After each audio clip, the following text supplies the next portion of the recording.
Let's take a look at how mainstream science clearly proves that we live in a simulation.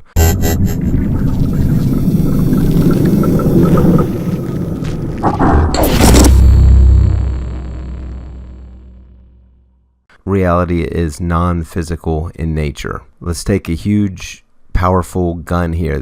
It could be firing bullets. In this case, it's firing marbles one at a time through a single slit. So this is the double slit experiment. We know that a bullet or marble traveling through this slit will hit a wall behind it or the back wall directly behind the slit because it has to. Now if we put up a wall with two slits in it, the marbles or bullets would go directly through the slit, one of the two slits, and hit the wall behind it, or else they would bounce off the metal and not go through either one. So we would expect to see the marbles or bullets directly behind the slits, but instead the marbles or bullets travel through one of the slits and end up in places that are physically impossible for them to have traveled to. They would need to hit the wall directly behind the slit. This slit would hit here, this slit would hit here, but instead they form a diffraction pattern, indicating that physical matter somehow behaves like a wave,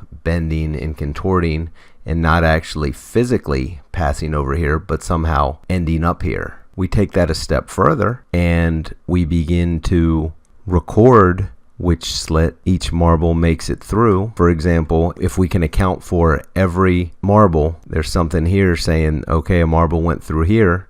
Well, then the marbles behave as though they are physical matter. They then show up directly behind one of the two slits. And then if we take the measuring device away, so then we don't know which slit each marble that made it through went through, what happens?